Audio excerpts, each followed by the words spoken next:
Well, good evening. It is Tuesday, November 25th, 2014, and this is The Refinery, the place where grassroots organizations come together to explore the best ways to make conservative messaging work, to reach and influence even more people.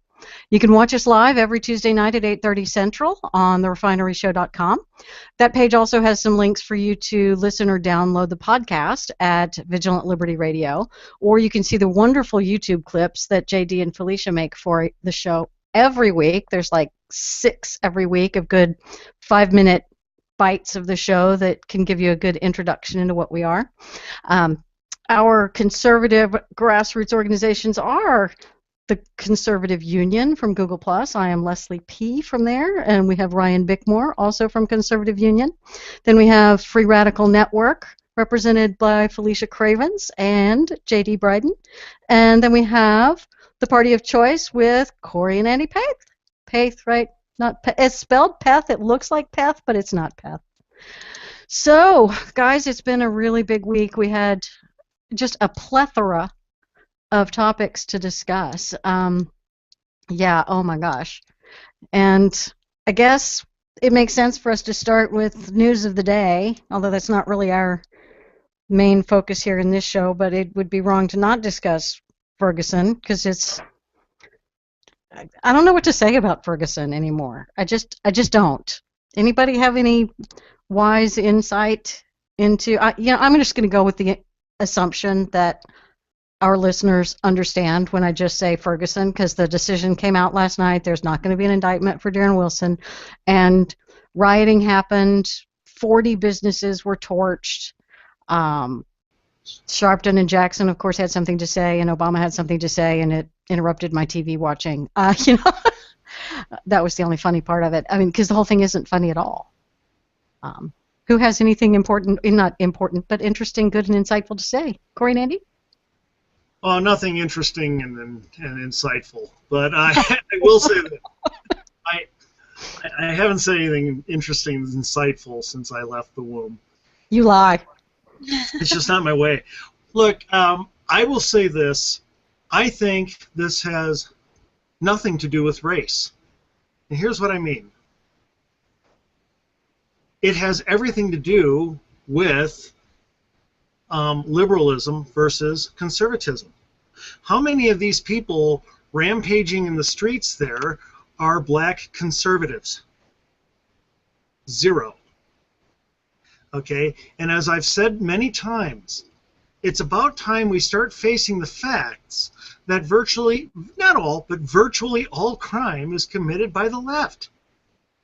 You know, I grew up with the left. I saw it. I was always embarrassed that I and my family were like these intellectual defense attorneys for an entire movement.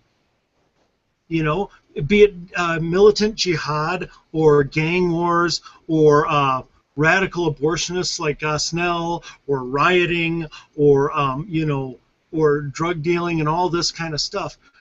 Virtually all of it's done by the left. And here's what really amazes me, folks. The most well-armed group, people say if you are well-armed, you're going to commit crimes and commit violent crimes and kill people. The most well-armed group in America is the NRA, and they do virtually nothing wrong. I think that what's happening in Ferguson, which is, let's face it, it's a tragedy what happened to the young man. He brought it on himself, but that doesn't mean I want him dead. It's a tragedy what happened. That's terrible. You never want to see that. But the evidence seemed pretty clear. Apparently, it was so overwhelmingly clear they could not even send it to trial for the lightest of charges. And yet, all of this happens. This isn't, I get worried that we charge in, and by we I don't mean us here. I mean a lot of maybe even white America. We charge in and say this is Black America run amok. No, it isn't. Liberalism run amok. It's liberalism. Because let me tell you something. There's no Allen West out there. There's no Herman Cain out there. There's no Condi Rice out there. And there's none of that out there. This is liberalism.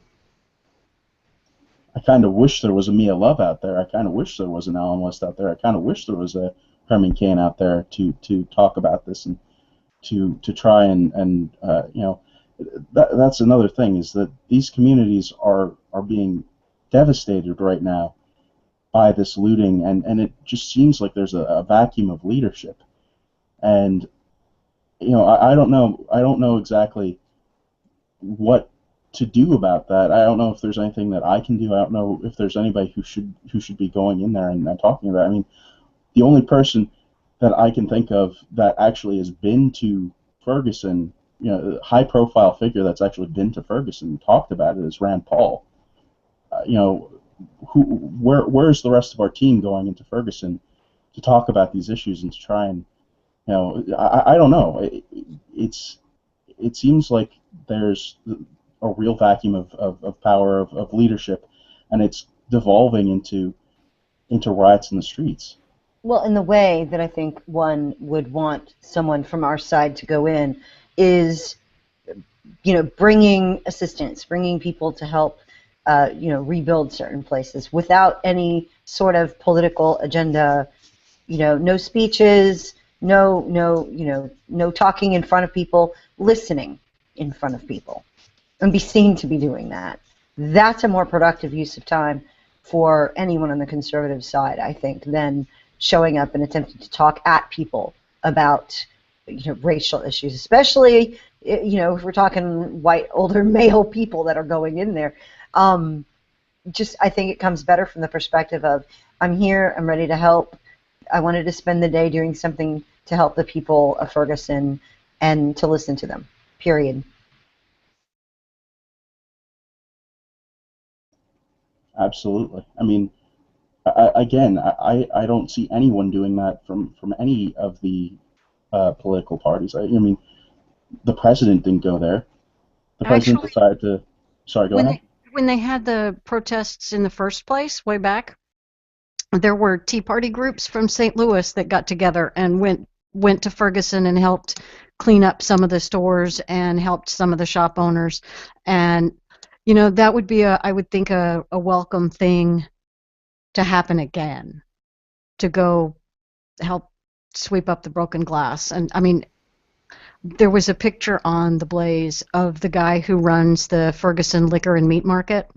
That was the place that Michael Brown stole the cigarillos from that night. So he was burglarized that night, and we saw the video, and that guy was shoved around by Michael Brown.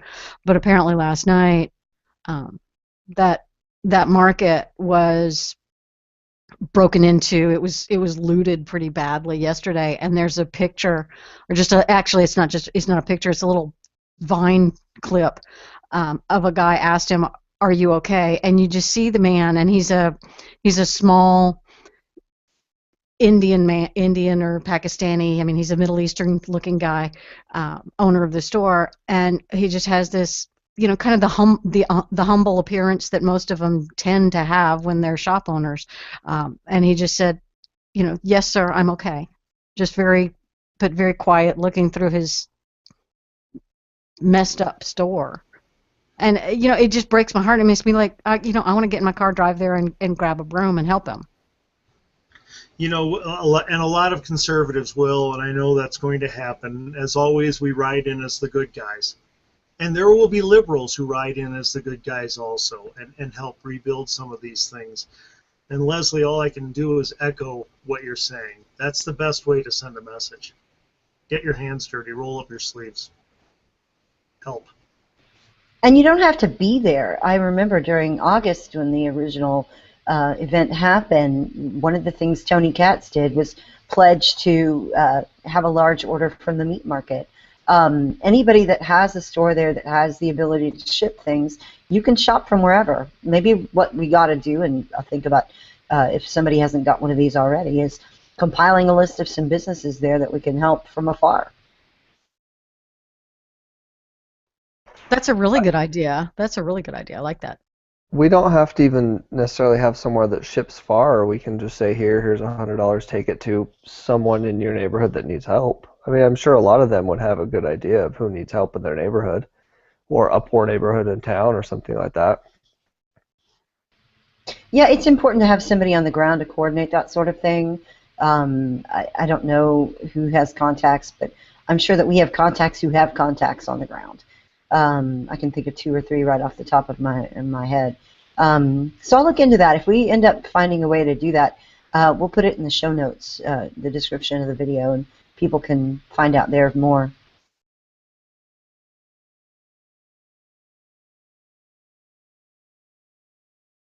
Yeah. Getting out there and helping these businesses is a huge thing to do, and something that everybody can do at least a little bit. Fishy, I know that you wanted me to get these pictures from the Kickstarter for Natalie's Cakes. Right, right. Natalie's Cakes. This picture showed up last night, I think, in the middle of all of the problems with the riots and everything. And Natalie's Cakes had her windows busted out in the middle of all this. And I think here's a picture of her reaction to seeing that. And then Chad Kent, who's Chad Kent Speaks on Twitter and good friend of ours, Chad Kent posted the picture and said, I think it's good to have the picture going around and people to know sort of the stories of what's happening on the ground. But he said it's more important for us to also think about how to help. And he said, is there any way, he just threw the question out there, is there any way to help this woman, Natalie, specifically, and other people like her, in order to, I guess, express solidarity, support the small businesses, the people that are struggling because of all the events that are happening there.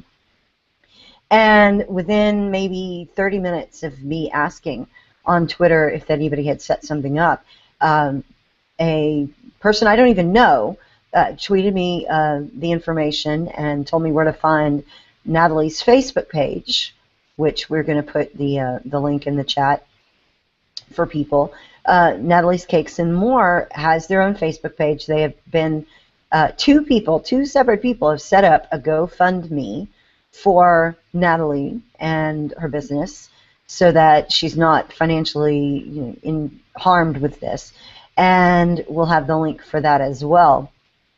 And it was a great illustration of how quickly people, and I'm not going to say conservatives or liberals or anything, but just people, just humans who feel for someone else who's having a really difficult situation happen, how quickly they can respond and how quickly they have responded. Not just one person, but 2 people took it upon themselves to help raise money for her. And she's feeling the effects of that immediately. And it sort of gave her a different look. I know JD has another picture that he can show that they posted after the news of all that came out. And there's Natalie, and ready to keep the business going, ready to attempt to make sure that she could go forward and still have her business.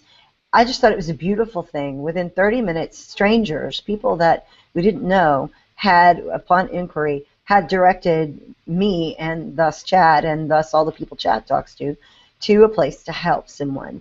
And that is the beauty of social media at times like this, too. Yeah, you hear a lot of things that are going on. I saw some really wretched tweets last night in the middle of all the burning and the rioting and the looting. And my heart was really hurt over that. It was really painful to read a lot of the things that I read through my stream from all ends of the spectrum. And then to have this news this morning, today, it was such a breath of fresh air. I was so glad to see that this sort of thing happens, and happens lightning fast. Because if you give us time, our first reaction is going to be nasty and angry, and unfortunately we have social media to allow us to be public in our nasty, angry, emotional first reactions. But if you give most people a minute and a half to calm down, to think about it, to converse with other human beings, and to see the human faces behind things, and to really get to the humanity behind these big issues, they will stop and say, oh my gosh, that really is true. There are car dealerships that have been torched, and their insurance policy is not going to cover a riot.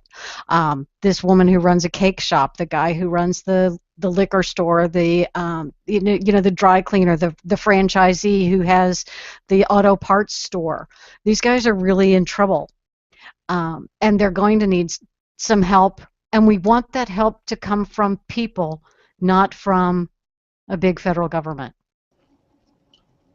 Yeah, there's one thing I want to briefly touch on, something that I heard on one of the live streams last night. And it goes back to what Andy was saying about this is not a racial thing. This is a liberal thing. As the people were looting last night, I heard several times, "No, not that business. That's a local business. Get the corporate ones." You know, attacking corporations and stuff like that. It was very interesting to see that. We've heard a lot about it not being locals that are causing all of this destruction, but there's definitely The anarchists were there. The yes, anarchists were there. there was a real anarchist presence in Ferguson. I got to say, too, that one of the streams that I was listening to, they kept reiterating how many Illinois license plates they saw. Make of that what you will. They were counting and writing down Illinois license plates. As well they should. As well they should. I think we want to move on now, since it is Thanksgiving week. We want to move on and hit some. Sure. One last thing, I just want to reiterate something JD has brought up in the past. Rand Paul's talk about, one thing we can do beyond, helping the individual businesses and stuff is continue pushing for legislation to bring the free market back into these inner city zones. Tax-free, low tax zones and stuff like that, enterprise zones and things. Let's bring America back into the inner city, because it's being run by people who hate America. And let's show them the beauty of a country that they think has left them. I just thought I'd throw that out. Yeah, absolutely. I believe we want to move on to groupering next, which is it's a fascinating bit of stuff that obviously we talked about groupering last week, and the huge explosion of conservative messaging that's developed around it. It's been a real amazing sort of whirlwind around that, and the sort of distrust that it's caused. I think it's really poisoned the well. The news on Gruber this week was that a couple of states canceled their contracts with him. So he has been personally financially injured by the revelations of who and what he is truly. That's what's astounding. It's not that secrets were revealed about him. It's that the public learned who he has publicly been all along. Right, and sadly he's only losing his $500,000 contracts, not his $5 million contracts that he had with the government, with the federal government. But it's a twist. It's a twist when the people who hired him can't say, "Oh my gosh, we never knew this about him." They're firing him because the public found out who this guy they hired was, and the public is not okay with. I mean, that's just kind of an interesting twist. It's not that your boss found out who you really are, it's that your customers found out who your boss hired. And the boss says, "Oh, you know what? My customers don't want this scumbag that I hired, so I'm going to have to throw the scumbag under the bus. Even though he's doing exactly what I wanted him to do, I'm going to have to pretend like I didn't want him to be this way, because what he is actually something that my customers find to be heinous."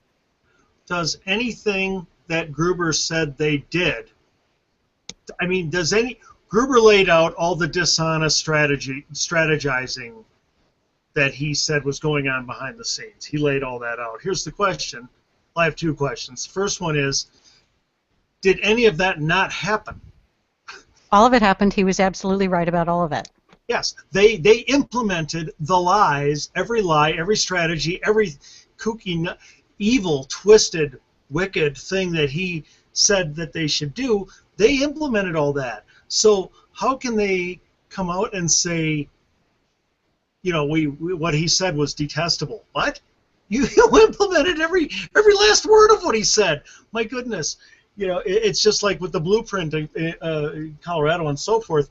You know, at one point, you know, they're talking here, you know, that they wanted to target, what was it, the stupid people, or educate the stupid people, and one of the groups that they were targeting were black people.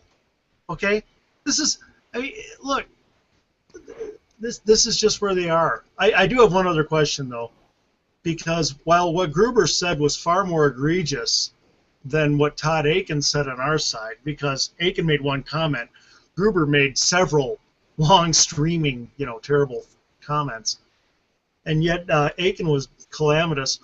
Give me a scorecard. Which one of them is going to do more to bring down his party? Aiken at that time or Gruber now? Aiken at that time. Aiken actually separated his party because we had, you know, he got yelled at by members of his own party. He got ostracized by his own party, and the Aiken effect hurt other people in his own party. Gruber is, I don't, is Gruber being big time denounced the way our side denounced Aiken? Yes. Is he? They're disagreeing with his comments more than they're disagreeing with anything else. Plus, he's not a politician.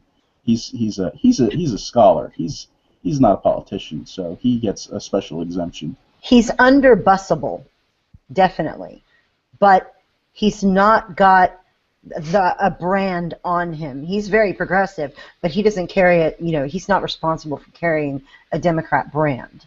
Now we can utilize that, and I think we should. But as far as damage to the party in general, I don't think people are wandering around yet saying Democrats lie to us. Democrats lie to us. Everything they say is a lie. Well, obviously.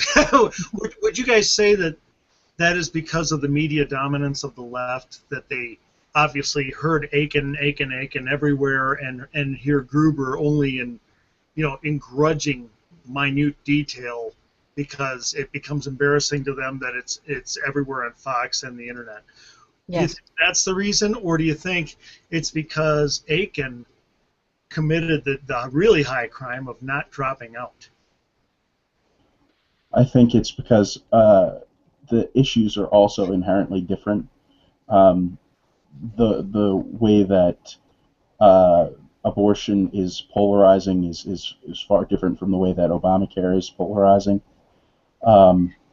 So, and again, since Gruber is not an elected official, since he's not a Democrat with a, you know, he doesn't have a D next to his name, it's really hard to really use that to smudge the. Sorry, go ahead, Fishy. No, look at what you're actually having the people have to do, though. Do we understand how the CBO scores anything?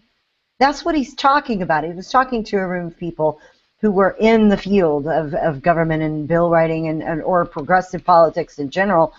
Explaining that to people, what they've actually done, is different from having the words come out of his mouth, you know, that taking advantage of the stupidity of the American voter or whatever. Those are two separate things. Aiken, there was no divide about what Aiken was saying. There was no, you know, low-level messaging and then higher level, here's what he really said, but people are misunderstanding it. There was nothing like that. It was plain and clear and understandable to everybody. Part of the problem with Gruber is unless you are going to stop at they lied, it's going to take too long to explain.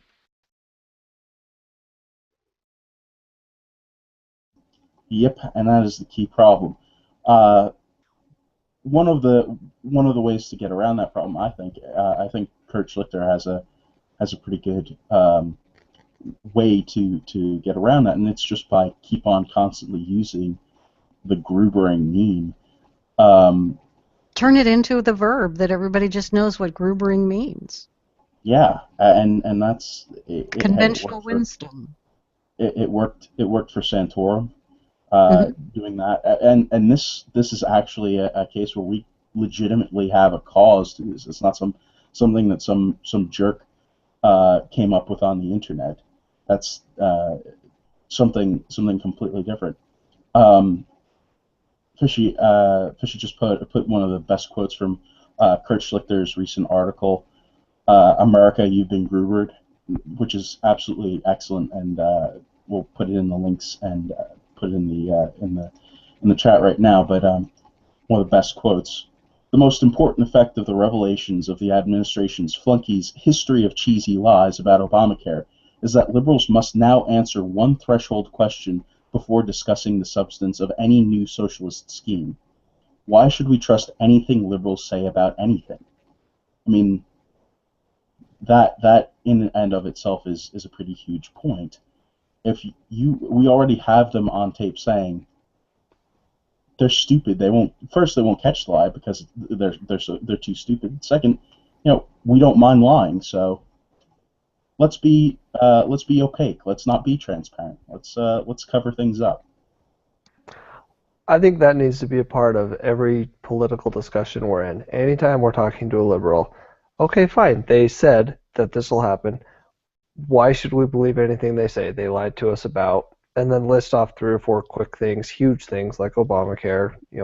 Use the Gruber verb like Schlichter suggests. They Grubered us on this and this and this and this. So why should we believe anything they say? And that should shut the discussion down right there if they're intellectually honest. One Which thing they that aren't. which they're not. One thing that I heard, and it struck me that I've heard this repeatedly when we discussed the issue of why is the Gruber thing so non-damaging, whereas the Aiken thing was. It's because the Aiken thing was simple and the Gruber thing is not. Doesn't it seem that almost every conservative problem is simple for them to message around, and every liberal problem is difficult for us to message around? Is is that the case? Or are we just not good at figuring out the simple way to message it? Because the simple way to message Gruber is liberals lie about everything. That's easy. I think we've accepted the premise that, well, what Gruber said, it was so complicated. He was talking CBO, and it was very complex, and you have to listen, and he's just a propeller head guy, and he's just an advisor, and it's really no big deal. Whereas insignificant Todd Aiken was able to kind of take down the Republican Party because we allowed them to successfully simplify and globalize everything, and we don't use a counter strategy on stuff that should be even far more damaging and far more damning. Well, I think part of it too is the message transmission, media that we don't have as well. Right. It's very easy for the left to simplify big issues and Because they've got thousands of people thinking on it and figuring out how. Indeed, and they're all coordinating to find the best message. You don't see that on the right. Yes, exactly. You do not see that sort of coordination on the right. And Aiken, honestly, from what I gathered about the whole thing, was sort of not helped, not made, and nobody made any attempt to rehabilitate him. And I get that. I understand that decision.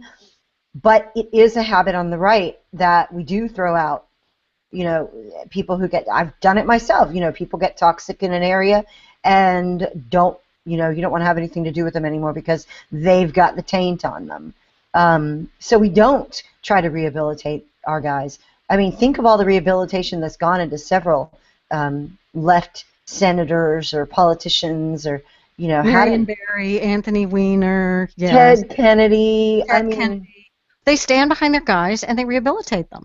They do. Yeah, but keep in mind, a lot of those you mentioned were in hard left districts and states to where you could rehab them through the system. I mean, you could rehab them in the public eye, and they could survive it. Todd Aiken did an incredible disservice by not stepping down immediately out of that election. And he did it because, look, I don't know anything about it. All I know is he said one bad thing. For all I know, everything else he's ever said is terrific. Okay, he's not like Anthony Weiner. He's not a repeat offender on this kind of thing. But what he did was incredibly selfish, and sent a message to conservatism, the GOP, the Tea Party, and everybody on our side. I only care about me, and I don't care what this does to you. That was the problem, and that is the thing that rehabbing that has to be done behind the scenes after an election. And you know what? I might. I know this is going to be. This might sound a little weird and counterintuitive, but in a way, maybe we learned from the Aiken incident because we didn't have that this year. I mean, that's Right. not something that we had. So maybe it was important to have our Aiken and Murdoch moments and then learn from it because we did have interventions, campaign interventions. There was no Robert Irvine showing up to do a restaurant rebuild, but you know, it was, they definitely happened. People were sent in to revitalize and fix campaigns. So, Well, there's no question. I mean, there's no question we learned from it, and in that way, he did a phenomenal service for us. But And we're here coordinating messaging, so we're learning that too. yeah, but that's no thanks to him. Well, was no, well, we're nice. getting better. I don't care about Todd Aiken. I'm tired of talking about him. I want him to just disappear. But you know, we're learning and getting better about coordinating our messaging, and the idea of spreading Kurt Schlichter with the Grubering idea, spreading that idea far and wide, is kind of a cool one, and is us moving forward and learning from Aiken and Murdoch and all of the little name. Who was the toe tapping guy? Oh, I totally blocked that out. Yeah, that guy. Remember, there have been politicians of ours, low-level politicians, that we've allowed to become the story for too long, and we haven't seized the initiative when the story was ours. I mean, this Gruber thing is light years beyond anything that a weird congressperson, the witch girl, any light years beyond any damage that some weird congressperson saying some weird thing is. And I think we're learning how, and we have to capitalize on this Gruber thing, both to kill Obamacare, and we can use Grubering to kill some of the immigration stuff too, can't we? That concept? Right. I wanted Ryan to talk about his Obamacare experience here. He was gonna bring that up too, and talking How about he got Grubered? a real person who really was harmed and has just this horrible, wrench in his plans here. Okay, so about a month ago, I think I mentioned on the refinery that I got my own notice in the mail that even though we liked our plan, we couldn't keep it. If we kept paying, we'd automatically be enrolled in a different, more expensive plan. If not, we can try to go on the exchanges and find. Today, I talked to my insurance agent who's helped me get insurance in the past, and she sent me a quote with 1, 2, 3, 4, 5, 6, 7, 8, 9, 10, looks like 15 different plans that we can choose from. Every one of them is more expensive than the plan we currently have. The cheapest one is $519 a month for our family of 4. The deductible is $11,000, which there's no way we can afford. The out-of-pocket maximum is $12,800. Co-insurance is 30%. Like, there's no way we can afford to pay $500 in medical bills per month and then also another $11,000 for the deductible. Plans go from there up to $900 a month. So we liked our plan. It had worked for us. My son has needed it quite a bit. We like our doctors, we like our hospitals, and now we can't keep it. So we got Grubered, and that sucks. And I talked to my insurance agent. I said, this is too expensive. We can't afford this. My work has to provide a plan because we have over 50 or 100 employees. That's going to cost the work a ton of money that we don't have right now to spend, which is a totally different thing. I mean, we'll figure out what to do, but that's going to hurt us a lot. And since what they offer for just me is less than 9% of my annual income, I think I don't qualify for any subsidies, is what they said.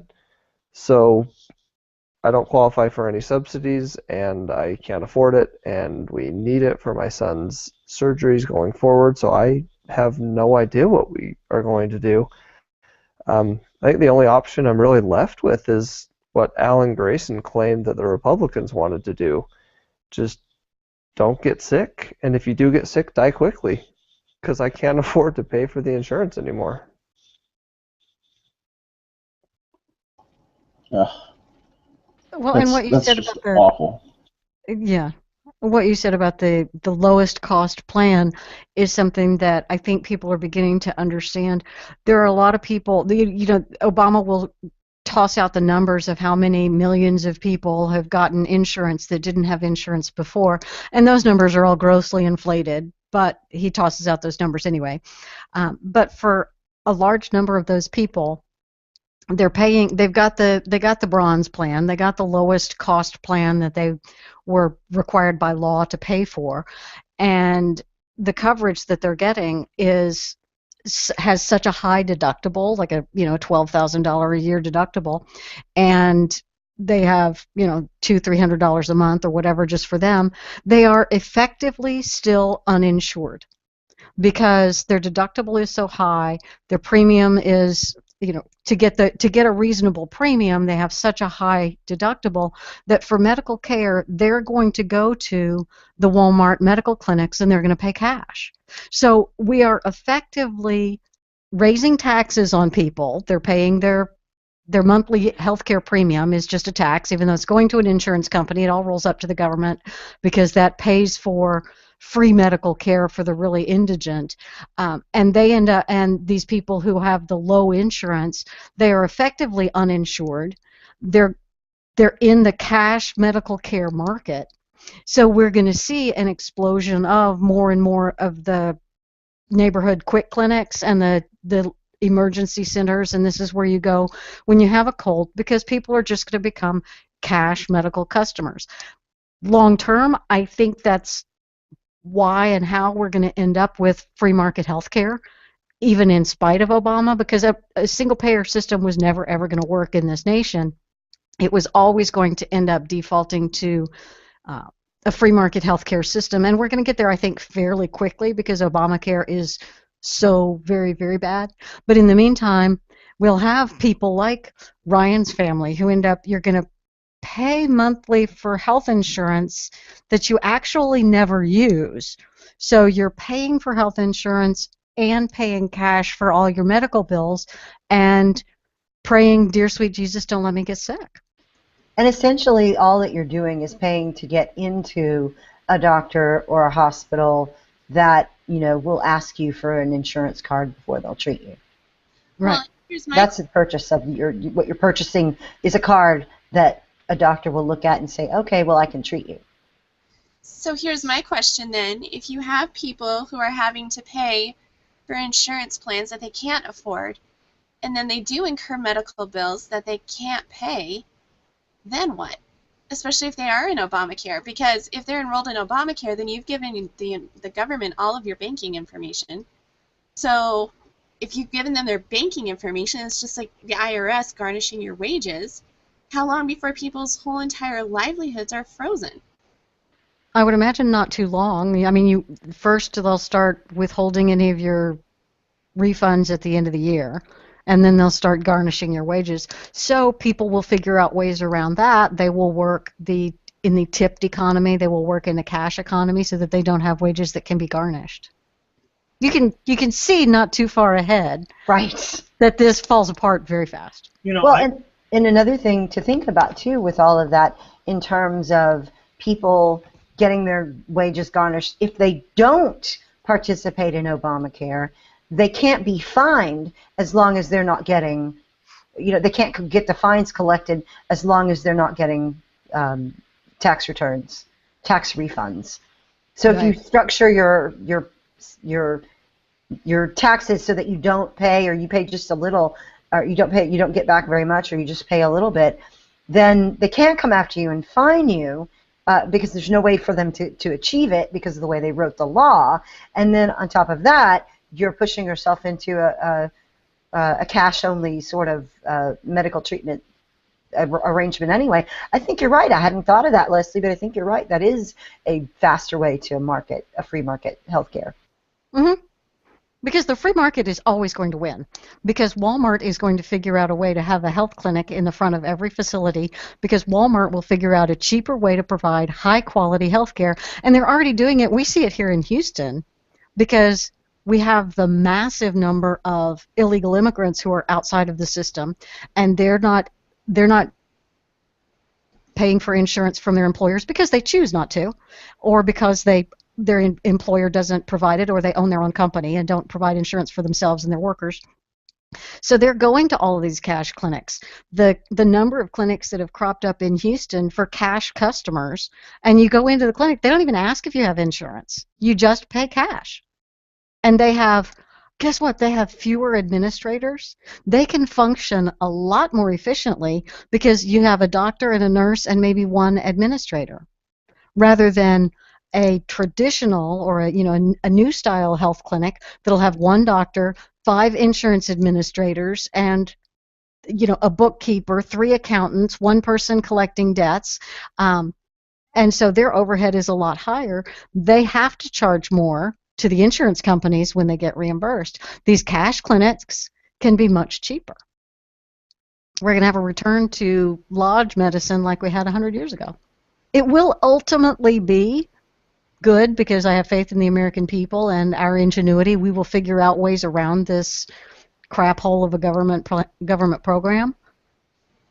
But for the next 3 or 4 years, I think for a lot of people like Ryan and like many of us here, it's going to suck, and it's going to suck bad. Well, Ryan, my heart just breaks for you. I mean, I do not have words to say how much my heart breaks for you. Politically, I can just say it is so sad. It is so sad that not just Ryan, but so many families like his cannot benefit from all the great ideas that conservatives have put forward that would have dropped costs immeasurably. From loser pays legislation, which by far and away would be the biggest one. That nothing would lower costs more than loser pays legislation, getting rid of the frivolous lawsuits. That drives up costs at every single level of production in medicine more than anything, and that kills families, financially. Buying across state lines, medical savings accounts and so forth. All these great ideas, it's our president dishonestly grubered America, and especially families like Ryan. But it's also all the things they denied us that would have completely changed this scenario. Instead, Ryan's paying taxes to pay for the health care of people who don't want to work, honestly. I think Ryan has a message to close out this segment. We want to move on to immigration, but Ryan's got a closing message. Yeah, I just, thanks for that, Andy. That was nice. But I want to say also thank you to all the voters out there who thought that they knew what was good for me and my family better than I did. They thought that they could make a plan that would work, or they could lower costs or something like that. So to all of you who now I can't afford my insurance, or will have to take lesser coverage, or try to find help by paying cash, or whatever we have to do to take care of my son, thanks a lot for that. Thanks for not giving me the choice to do what I wanted to do and what was best for my family. I think that's the saddest segment we've ever had. It's tough there, but Do we but talk from immigration now? I think so. I think so because we went from Grubering. No, I'm gonna. And when's the part on sprockets when I slash my wrists? That's terrible. That's terrible. And don't make me laugh. I've got a cold. It hurts me when I laugh. Um, no, I think that we should move from Grubering on Obamacare to Grubering on amnesty, Yeah. and that's a huge thing. Like, we talk a lot about John Boehner and Mitch McConnell. Mitch McConnell, who we've been a little bit nicer to than John Boehner, because Boehner has done some stuff that's legitimately. Uh, but he did write an article recently. 22 times President Obama said he couldn't ignore or create his own immigration law, And he did it anyway. You've and he been did it anyway. America. You've been Grubered. You've absolutely been Grubered again by the president saying, "Hey, you know what? We're not going to do this. I can't do this. I'm not going to do this. It's not within my powers." Oh wait, I did it. And there you go. Um, last Saturday, I need to touch on this. Aside from the craziness of the actual executive amnesty that he signed, that he put into place, and the left trying to say, oh well, Reagan did it and George W. Bush and George H.W. Bush did it. Those were in reference to bills that were actually in Congress, that were done to help, that actually reflected bills that were being passed by being passed by legislators. Um, Obama doesn't have that. That's not what he's doing. It's completely different. And Saturday Night Live, I mean, it blew me away. But Saturday Night Live, their cold open on Saturday night was "I'm Just a Bill." They did a parody of the Schoolhouse Rock, "I'm Just a Bill," where they had President Obama kick the bill down the steps uh, repeatedly in front of Congress. Repeatedly kicked down the steps 3 times. 3 times it happened. And the bill said that it was a possible Republican immigration bill, kicked down the stairs 3 times by executive order that pretty much just happens. It was an amazing skit. So go That was ahead. the funny, Uh, that was the funniest SNL skit I've seen in a while, and it was absolutely the way SNL should always be. It was done well technically. I mean, it was a blend of animation and music and acting and costumes. The script, the writing was good. There was some good ad-libbing as the guy pretended to be falling down the stairs. I mean, the comic timing was really good. The fact that the executive order wanders on and he's smoking a cigarette, that was like an extra layer of mockery that they had in there of the president. It was political humor done really well. That SNL hasn't done that in a long time because they've been afraid to mock this president or anything he did, and they absolutely did a great job with it, and they got fact checked by the media. That was the funniest part. I mean, why on earth would the Washington Post be fact-checking a skit unless they were actually afraid of the message? Because they have to defend Obama at any cost. I know, it's amazing. And my favorite part of that skit was when the executive order read himself, and he was just appalled. He couldn't believe what he was about to be doing. That was awesome because he said, "Yeah, I'm executive order, and I do things like I name parks and declare holidays and what?" Go big or go home, huh?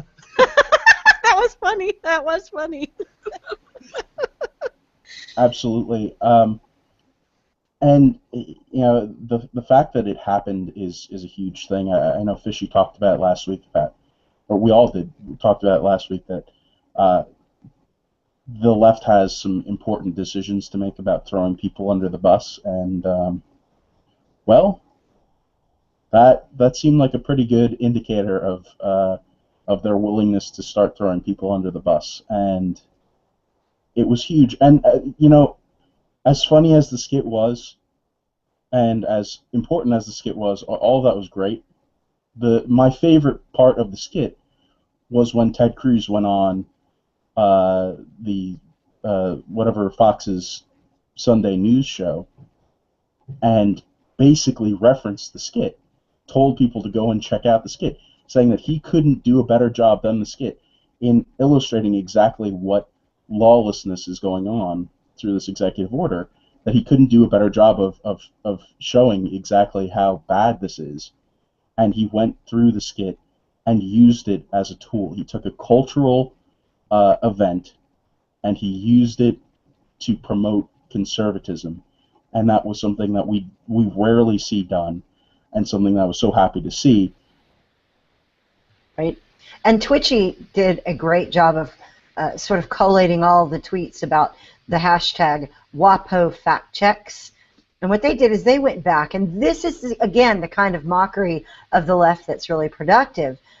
We talked about that last week in terms of the like a boss meme, but what the conservatives are very good at doing, and this was beautiful that they did that, they went back and said, the Coneheads were not actually from, Remulac, but they were from Canada. And that it wasn't actually Joe Cocker doing the Help for My Friends version when John Belushi, did that imitation. They went through all of these things that, Bag of Glass from the 70s SNL was not actually a toy, and things like this. It was great poking fun at WAPO for thinking that they had to fact check this when I can see Russia from my house, and they were silent in 2008. It was ridiculous, the concept that they would have to fact check an SNL skit, and the right on Twitter took them to task for it, and that was super productive because it got that into the general broader culture much more.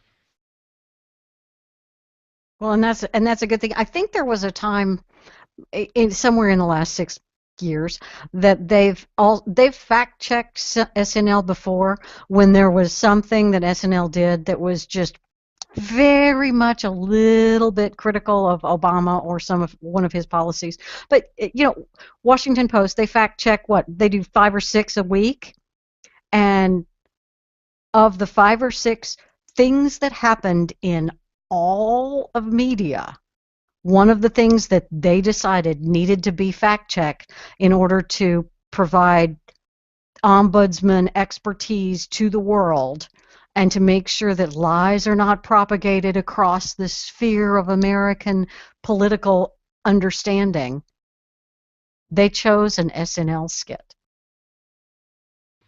And it's beautiful because, too, when you're looking at SNL and the tone that they took with this, they had public support, already. They gauged the nation's sentiment. You had the election results, and then you had, specific election results that we've talked about in certain communities about certain policies.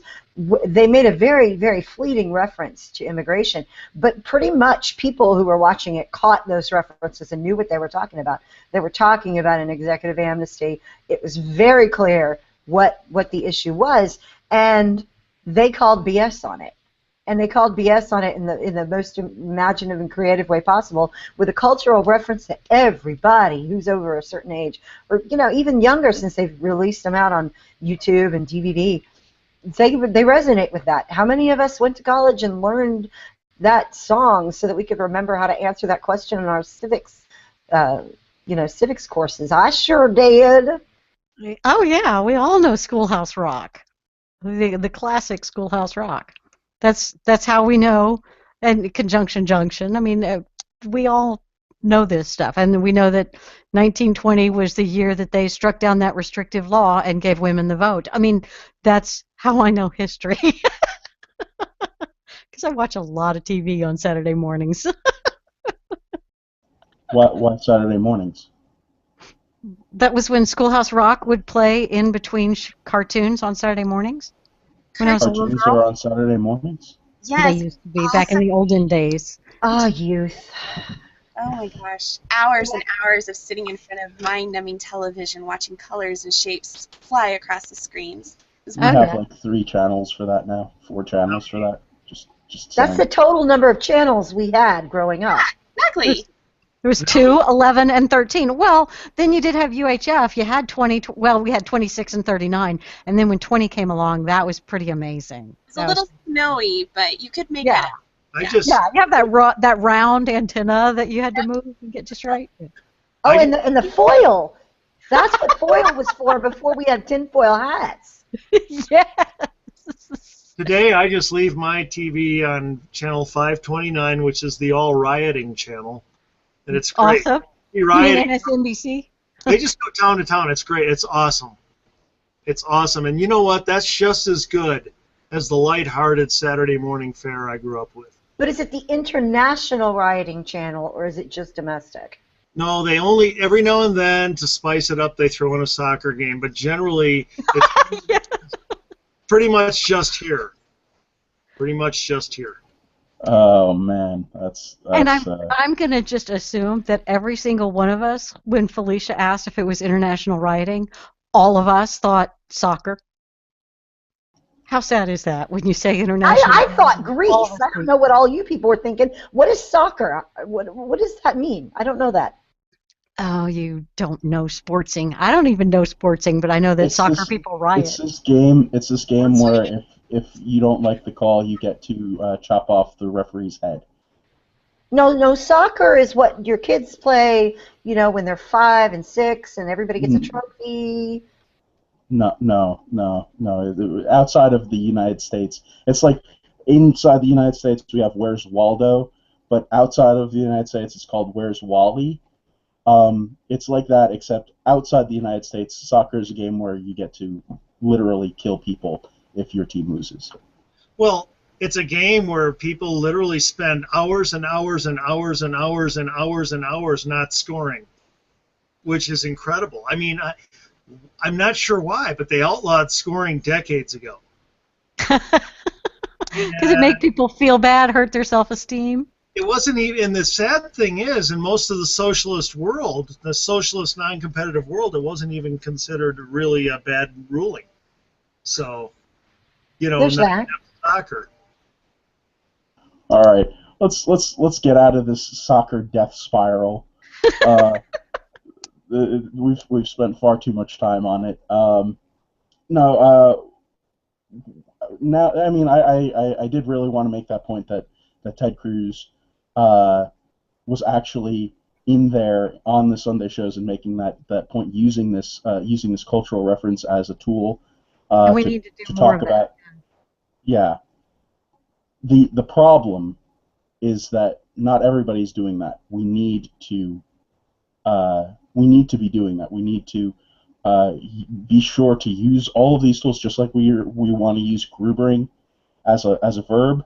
We also want to use these weapons that we've been given. We've been given just a fantastic weapon in the form of this Schoolhouse Rock thing that we need to be sharing. And I know Fishy and I on Sunday, we were just like the whole day clicking like and hitting share and retweeting people and doing all we could to make sure that video got as much exposure as possible. It's got millions of views on YouTube. We need it to get out and for more people to see it. And it's important that you do that you hit like, and that we have our politicians go out there and use it, because Ted Cruz used it, Jeff Flake didn't. And that was really annoying to me, to see him go out there and not use that. Some of our other representatives that were on the Sunday shows not use that in their messaging. So I want to underline tomorrow's that. the day before vacation, so we can spread it out again. I think reinvigorate it.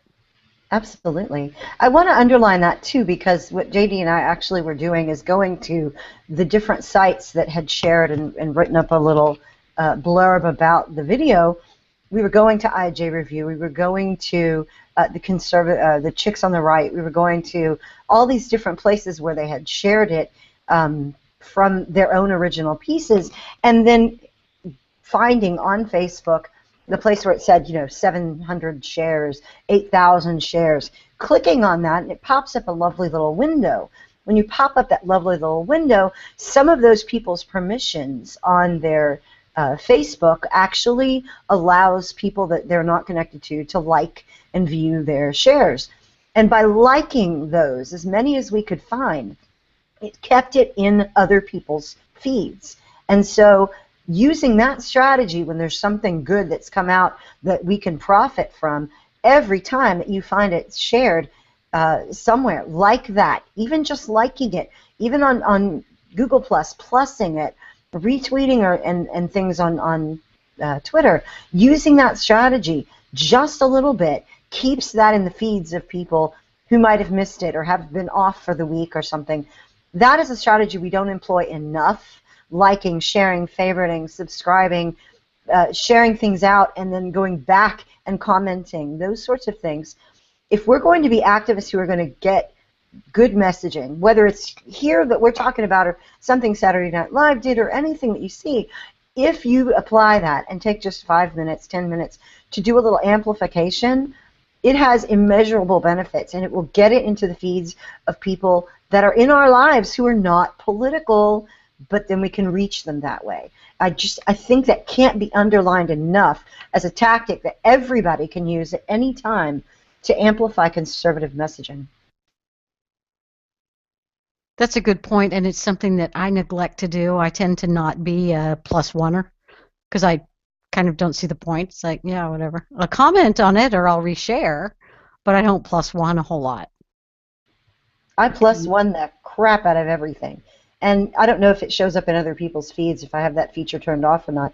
But I definitely like people who've shared something good to know that it's something good and that they need to do more of that. And if they get 20 pluses on something, that'll give them a message.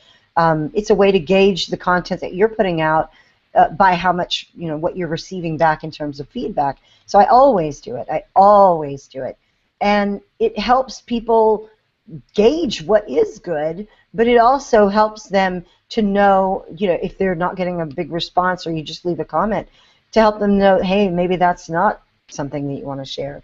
So it goes both ways. Absolutely, and as you said about the plus ones, it's nice. It really feels nice when you have a post out there that gets 30 pluses or a bunch of likes. It's always a good thing, and it's always a nice thing to have that. But on Facebook in particular, it does make it so that your followers get to see that you just liked something. So it's even more important to do that on Facebook. I don't know if they have that feature for sure on Google+, but for sure on Facebook, hit the like button because it makes everybody see what you're seeing. Everybody that is friends with you, they get to see that in their little stream feed thing in the upper right-hand corner. So that's important. We are at the halfway point of the show. I just want to take this time to say thanks everybody who's listening and watching. We're the Refinery. We talked about all sorts of interesting stuff in the first half. From the political side of things, talking about amnesty, talking about Ferguson, talking about all that stuff. But we want to shift a little bit now into the more cultural side of things. We're into Thanksgiving week already. It doesn't really feel like that. It feels like we shouldn't be here yet, since the show is only like 6 months old. It's kind of crazy that we're here already. But yeah, we had this discussion within the group that we wanted to go and do some stuff a little bit on the lighter side, and talk about some films, talk about some movies that we enjoy, that might have conservative messages in them, or stuff that we can talk about in that sort of conservative light. I know we talked about it last week that we want to do this. So we've all sort of pulled together, have some ideas for what we're going to do. I personally, this is a subject that I enjoy a lot. I know Andy mentioned last week how much he enjoys movies and doing reviews and things. My third ever piece on Free Radical Network, I believe it was my third ever piece, was on the Mark of Zorro, and I would love to take 5 minutes to just tell you this is a movie that you should absolutely play during Thanksgiving. It is an excellent film, just on in terms of the action and the story and the pace and everything is great about it. But what shocked me when I've seen this film, I don't know, a ton of times. I'm a huge Zorro fan. I've always been. It sort of goes with Batman, all of that stuff. Zorro is just awesome. This movie was made in 1940, um, and it stars Tyrone Power. The thing that shocked me when I watched it for the 50th time last year was how conservative, how the hero, how Zorro is basically a a wealthy guy. He's like Iron Man. He comes back to his town, to his hometown. He's this aristocrat, comes to his hometown, sees a government just wrecking the place and putting taxes on just everyone, outrageous taxes. You have this government coming in, this military force coming in, cutting people's tongues out. And this is 1940.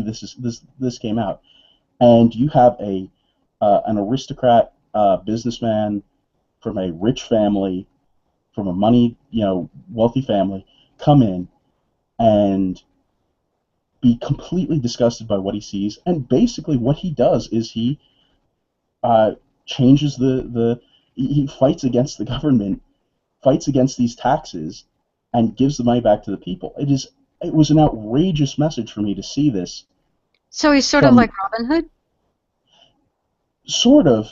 Because that's what Robin Hood did. Is he didn't steal from the rich, he stole from the government. Exactly. That story is, but that's not how Robin Hood is portrayed. That's not how Robin Hood is portrayed anymore. He's portrayed as stealing from the rich. What's not talked about is how the rich was specifically the government. In this, it's more overt. It's talking about this is the governor who's doing this. This is these guys, the people who are wrecking things, the people who are being these tyrants are the government, and it is a family that runs a business basically. That's who Zorro is. He comes in and he tries to make it better for the working class in his back in California after being in Spain. Comes back to California, sees everything is messed up, and tries to clean up. It's just a mind-blowing. It was a mind-blowing experience for me to watch this movie from a political perspective and see just all the conservative themes and values there. I mean, it totally holds up, and it's something that everybody should watch. Of course, I've only seen the Catherine Zeta-Jones Zorro movie, so that's a whole different deal, I think. Why would you say that? Why would you say that? That's terrible. Well, she was hot. I saw that movie when I was like. How was the girl in your version? How hot is the girl in my version? Pretty hot. Look, I'm trying to do a review here. How's this for a review? The bad guy is Basil Rathbone. I'm pretty sure that's enough of a review right there. When the bad guy's Basil Rathbone, you're pretty much set. That's pretty wicked cool, I have to admit. All okay. Right, we'll add it to the list. Add it to the list. Well, good. I'm glad. I hope that we get to see the Party of Choice review for The Mark of Zorro a billion years after it's come out. That'll be awesome. How about you, Andy? Do you have anything? My favorite movie ever, or? Yeah. Okay, Raiders of the Lost Ark. I think it's the best. It had the best pacing, the best mix of pacing. It was an incredible forerunner for the modern hero. Today's heroes, almost all of them are to one degree or another the reluctant hero.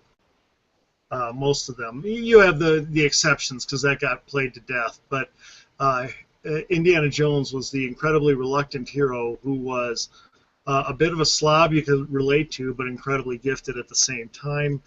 Obviously, he had great performances throughout. The writing was magnificent. The acting was perfect. The character development was perfectly measured so as not to weigh down the story, but so as not to be too weak to make the story. Politically, it's fantastic because obviously it's showing at every level the evils of big government, be it American bureaucracy or obviously the Third Reich. And God wins. So, to me, it's the most perfect movie I've ever seen, although there have been a lot of them that, if I want to see a romantic comedy, it's probably going to be Roxanne with Steve Martin, which I thought was just brilliant. So, hey, certain things make me happy, okay, JD? Hey, I'm not going to cast aspersions over rom-coms. I'm not prepared to do that at this moment. And a movie that let's see, that I force Corey to see. There's 2 movies I force Corey to see every year, and this is how we maintain the marriage. It's pretty much reliant on this. Number 1 is Con Air. Really? Yeah, it's not a good movie. I don't care. It's my kind of movie. It's a fun guy movie that is completely implausible and incredibly entertaining, and has terrific everything, terrific villains. I love it. And the other So one, you're the guy who watches that movie every year. You're the one. I keep it alive. And the other one is, and we're coming into holiday season, so she knows, The Muppet Christmas Carol. Actually, I love that movie. I love that one. It is outstanding. The Muppet Christmas Carol. How does that work? It's great. It's hilarious. Seriously, hilarious. You've got to watch it. Michael Caine is Scrooge. Yes. And it is it funny or what? Yes, and Gonzo plays Charles Dickens. And by today's standards, the special effects took tens of dollars to make. And it's hilarious. It's very funny. It's and by the way, once again, I like a movie to have a terrific pace. Another movie that has an epic pace is, and by that doesn't mean it has to be a frenetic pace, like the movie I'm going to see tomorrow because I'm going to review it, which is The Penguins of Madagascar. Got to do that. It's a kid movie. It's the holidays. But the Princess Bride also had just about the most perfect pacing I've ever seen in a movie. To me, I love good editing. To me, when I watch a movie, I always watch it to see what potentially was left out. And I always rip a movie to see when the wrong things are left in. It's kind of like bad sculpting. If you're a bad sculptor, it's what you leave there rather than what you take away. Does that make sense? It does. And yes, Fishy, I believe that Benedict Cumberbatch is in Penguins of Madagascar. So there's a reason for you to go and see Penguins of Madagascar if you enjoy listening to Benedict Cumberbatch. And Penguins of Madagascar also has the same villain as Con Air. John Nicolas Cage is Malkovich. overacting? John Malkovich is going to be, now I'm telling you what, this is going to be his greatest dramatic performance. He's an evil squid, I believe. And I'm telling you what, this is going to stretch him. Oh. Okay. Wow. Well done. Nice job. Yeah. I would watch John Malkovich read his grocery list. I'm enthralled. I'm enthused. I'm excited about that now. If it weren't for Edward Norton, he might be my favorite actor. I mean, he's certainly up there. He is. Malkovich is magnificent. And that was funny. There was a bit of a reaction to Edward Norton being your favorite actor there. It was interesting. I like Edward Norton. I think he's a fine actor personally.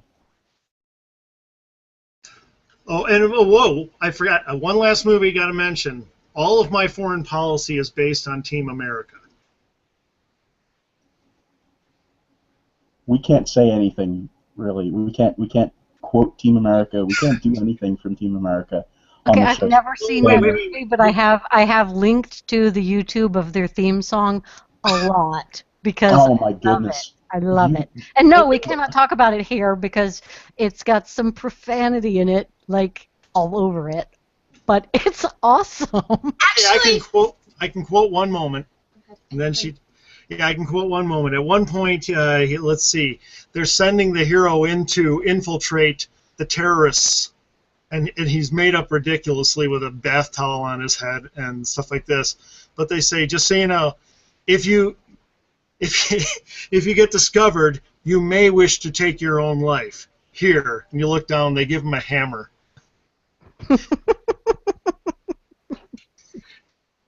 Sorry, I laughed myself sick at that movie. well, and Oh my God. I was going to Sorry, go say another funny line that we can quote is at the very beginning when they're in Paris and they're going after the terrorist, and the line is, "He's headed for the Louvre." Because they've blown up everything else he's run towards. So they, and I love the beginning of the movie. I love any movie that blows up France, really. I Well, mean, sure. I root for the Germans in World War II movies because they mow over France. Oh, come on. Only during the French parts. Okay? I'm That's not without a terrible. heart. I'm not without a heart. Should I mute him now? Yeah, absolutely. Team America is an amazing movie that if you haven't seen, you need to see. It's from the guys who created South Park. It's just there are no real words to describe it, but the fact that you have Kim Jong-il and all of the smug actors in Hollywood together in one spot, and Matt Damon as a key bad. I mean, just everything about the movie is hysterical, and it's not a family film. It's not a film that you watch with your family. It's the film that you take that you get the teens to go and watch. That's what that is. It is just absolutely hysterical though. Amazing. But on the subject of films that are family films, and stuff that I make it my business to watch every year, and generally not around this time, but The Man Who Shot Liberty Valance is, again, and I don't know why I'm coming up with like movies that are a billion years old, but The Man Who Shot Liberty Valance is about as good as it gets in terms of films, like, of all time. And it, it's about self-defense. It's about the rule of law, and it has some politics involved, but you've got strong immigrant characters who are making, who are running businesses, and are affected by lawless outlaws who are trying to impose their will through government. I mean, it's amazing. It's really a great film, and I mean, with the actors who are in it, you can't really beat John Wayne and Jimmy Stewart, and just, I mean, Lee Marvin is the bad guy in that. Lee Van Cleef is one of the sort of side character bad guys. He doesn't have a line, but he's Lee Van Cleef. So, I mean, it's just, if there's a movie to see at any time for any reason, and use Thanksgiving as an excuse, go and get The Man Who Shot Liberty Valance. It's on Netflix for sure, and it's probably on YouTube, because it's one of those important films that it's a part of Americana that needs to be preserved, and you need to get people to see this film. It is just so good. Yeah, but we're not hearing the chick flicks. Doing all the talking. Come on. Sabrina, the modern one with Harrison Ford. Slow moving. Look, chick flicks, and I'm going to tell you this, and I've said this before, this is coming from an ex-theater manager. I spent 7 years managing theaters. We called them cancer death movies. Because the big difference between men and women watching movies, and I'm not kidding now, is men want to watch a lot of bodies flying and falling very quickly. Women want to watch one person be tormented and tortured for 3 hours long. And it doesn't matter how that you kill them. They don't care who it is. They just want somebody to be, they want it to be dragged out and have them walked through horrifying circumstances for 2 to 3 hours. And it's beautiful. Go to beaches, boys on the side. Is that a commentary on what movies you've seen, or are you trying to tell Corey something? I'm actually speaking as when we would book movies, we would have to plan out the concessions for them. And literally, when there was a movie that somebody was going to be tortured, tormented, and so forth for a long period of time, we literally had to stock up on chocolate. I'm not kidding. When there was a movie that was like U-571, war movie, whatever, we'd have to stock up on nachos, hot dogs. That's guy food. It's just the way it is. So the chick flick that I really like the most, I think, is probably Red Dawn. The original, yes. Oh, good Lord, yes. The remake. How's that a chick flick? And by the way, don't knock it's the not remake. at all. It's I Patrick saw the Swayze, remake. so it's a chick. I saw the remake as well. It's not terrible. Have you seen Patrick Swayze? How is that not a chick flick? Yeah. I'm not a chick. I don't know. Oh. And it's people who were.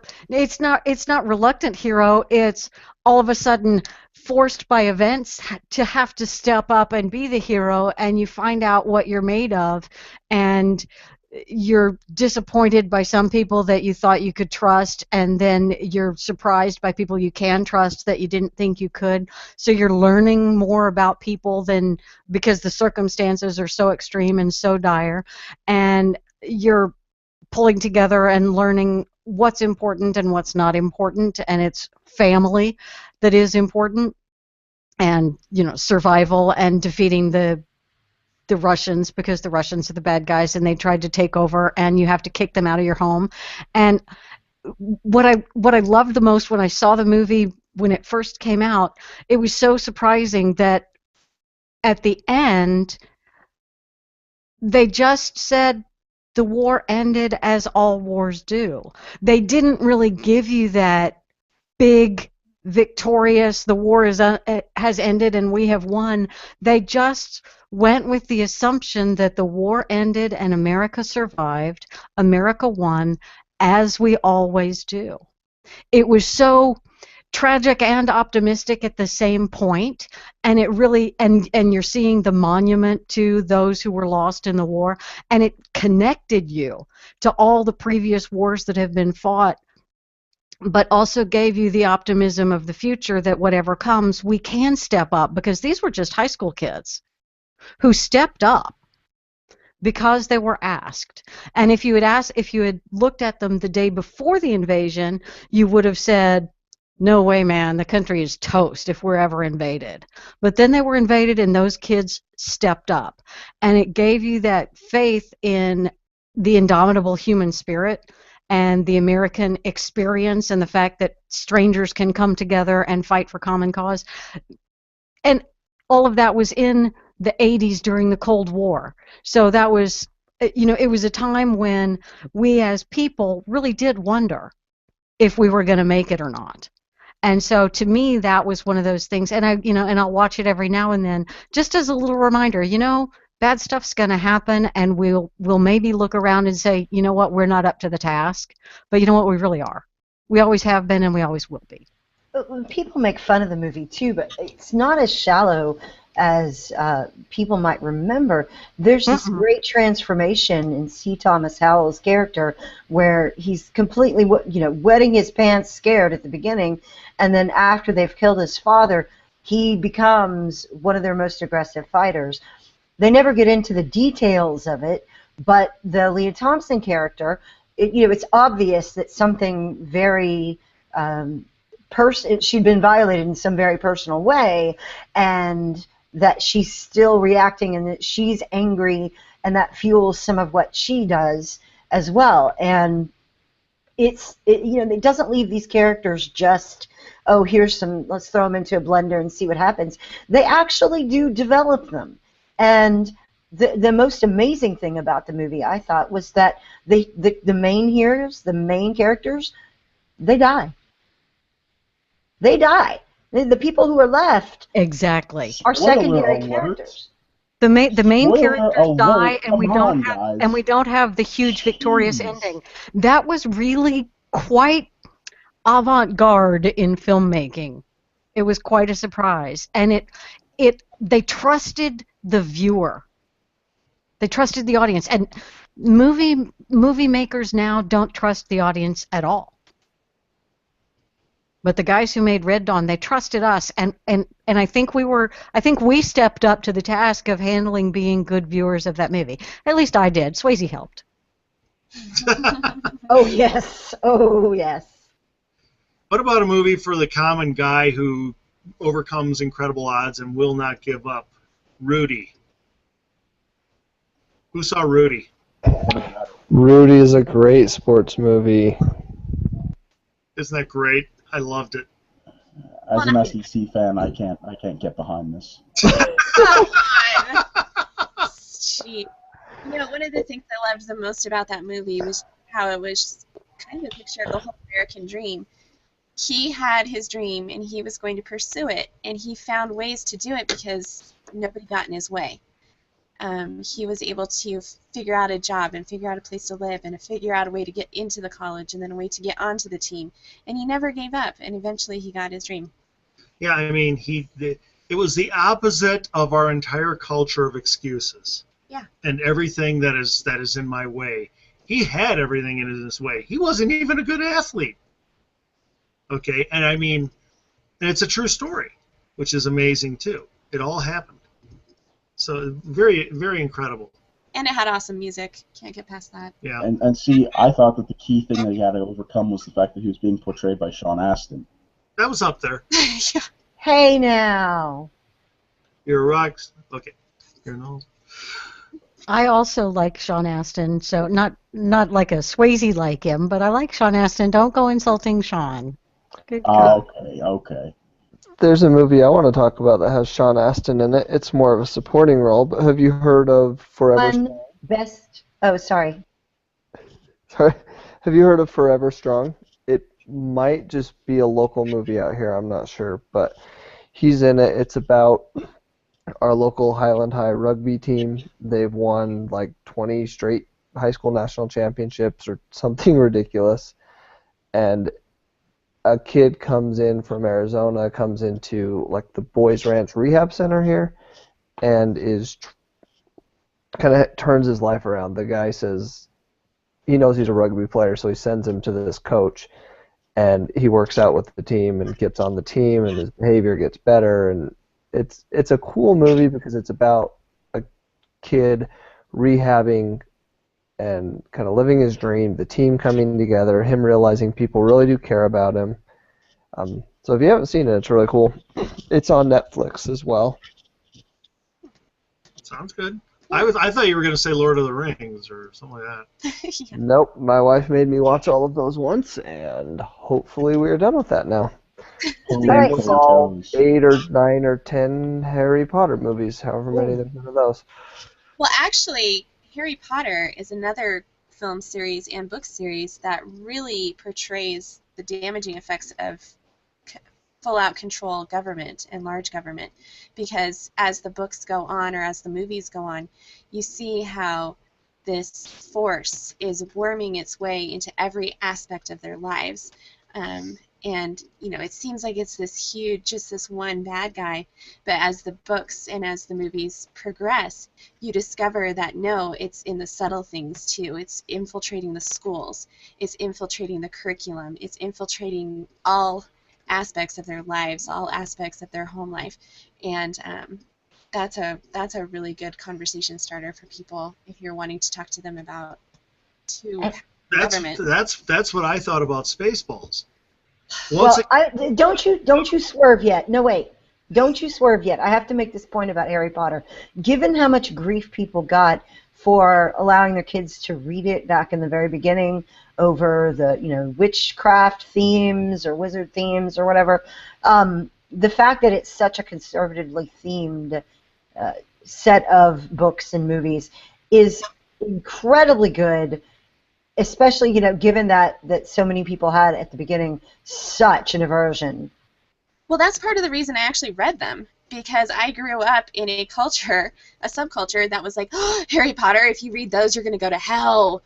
And I was just like, come on, is it really that bad? So I watched one of the movies, and I was like, okay, well, what is this all about? And I started reading them.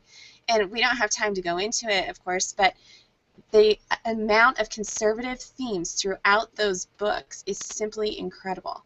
And the author is not a conservative person, which is also really ironic when you start looking for those themes throughout the books. There are so many movies, and this is, when we talk about politics, we talk about messaging, there are so many movies that depict big government gone awry. It's incredible. I mean, you're going to have your movie makers who want to make it, a big business gone awry, and this kind of stuff, but far more often it's big government gone awry. And this shows me that there is such a mistrust in society of the same thing we distrust. Mm-hmm. Connect with that, and you can connect by discussing it through movies. Yeah. Well, and I think that's really interesting that a lot of TV shows and movies and books and really much of the culture is about conservative values, because human nature is a conservative value. And these shows succeed because they're portraying conservative values, although they're written and performed by people who are very liberal. And that kind of cognitive dissonance is really weird to me. I've never really quite figured it out, how Hollywood can be so liberal through and through, but the stories that they write and the things that they succeed at portraying are conservative values. I mean, all of the chick flicks, all of the Hallmark movie channels, I mean, sitcoms, it's families pulling together and succeeding, it's co-workers working together to achieve a common goal, it's good guys versus the bad guys, and the good guys win. Well, yeah, that's because they know that those things sell. Exactly. And they want the paycheck. That's all they care about. They don't care about promoting any set of family values. Real quick, another movie, it wasn't a great movie, but it was completely opposite of what we expected it to be, and it's been a while since I've seen it, but Oblivion with Tom Cruise. It looks like it's this hyper-environmental type movie because the Earth appears to have been destroyed by mankind and all of this. But as you watch it, I don't want to give it away, as you watch it, there's a group of people that are trying to survive, and there's actually a scene with the Liberty Bell in it. You have to watch for it. It's real quick. But the speeches that they give are all about freedom and all about overcoming their oppressors. And what's really kind of funny is that the renewable energy sources that are being used on the planet are actually destroying the planet. So it's got some twists and turns that you don't expect. I think Ryan. Oh, sorry. Go ahead. No, I was just going to say that's interesting. But Ryan was going to bring up a particular movie franchise. Spectacular performance Ryan's going to bring up. I think Andy should talk about him. He's obviously much better at talking about movies than I am. But some of my favorite movies of all time are the Dark Knight trilogy. There's so many conservative values throughout the movie. There's so many good lines in the movie. One that's coming to mind right now is when Morgan Freeman is standing in front of that big machine that reads all the cell phones and triangulates and basically gives him an image of what's going on. And he just says, no man should have this kind of power. And that's what the NSA has. He's like, I will not work here if you have this. This has to be destroyed. This is not right. But throughout all three of the movies, there's so many things like that. I don't have the lines memorized. I'd have to rewatch them again. Yeah, Felicia mentioned in the chat, some men just want to watch the world burn. There's just so many good one-liners throughout all three movies on conservatism, on government, on individuality, on goodness and courage, and how bad guys think. And my all-time favorite, I think, acting job or character is Heath Ledger's Joker. I think he is just so creepy and evil and mentally messed up, and he does such a good job portraying it. It's so believable to me to see this guy that just wants to watch the world burn. He just wants to have bad things happen. He doesn't really have any specific goal. He just wants to create chaos and just put people out of their element and in places they're not comfortable and see what they do and see what happens. And it just, every time I watch it, I just think he did such a good job. It's just so creepy. Yeah. So that's all I had to say about those. Well, so often the characteristic that sets apart a great movie is the quality of the villain, not the hero. I mean, anybody ever see the movie Speed with Keanu Reeves? He didn't make the movie; it was the villain who was terrific. No, I'm serious. A lot of great movies are made by the villain. Hans from Die Hard. If you think, I'm talking action movies here, but Gruber. Yeah, Hans Gruber. Yeah, but even with a lot of quiet, subtle movies, Corey and I like to watch a long miniseries called what's the British one? Pride and Prejudice. Pride and Prejudice. And there are villains in that just drive the thing, And Heath Ledger as the Joker, that's why I thought the second Batman movie was so much better than the other two. And the other two weren't bad movies, but wow, that second one was unbelievable. Absolutely. Just a final note on The Dark Knight is that one of the things that I really appreciated was the sort of test for humanity at the end, and that whole process and how it was shot, and just the way that everybody acted with the two ships. That scene was amazing to watch, and just the whole idea of it, the thought of not going first, not blowing up the other guy. I mean, it just everything about it was the sort of, yes, humans have this inherent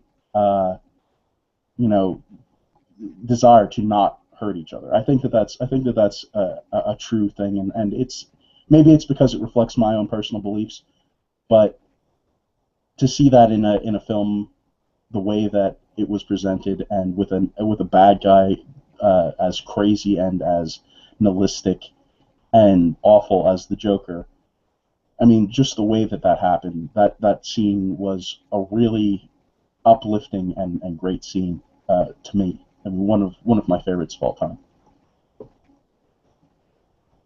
Fishy. Yeah, so this is a movie that I've loved for a long time. I don't know if anybody's even seen it. It's not one that typically shows up in favorites or people talk much about, but it's The Jack Bull.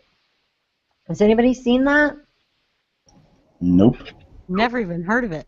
Yeah, interesting. I'll put the IMDb up because it's got John Cusack in it, actually. And it's the story of this horse trader. He trades horses and he deals with them, and he's very good at it. And what happens is he runs into a conflict with the rancher that has agreed to take some horses, and he's abused them, and he's abused the caretaker he's left with him, and has decided, well, I'm not going to buy the horses because look at the condition they're in, when he actually put them in that condition.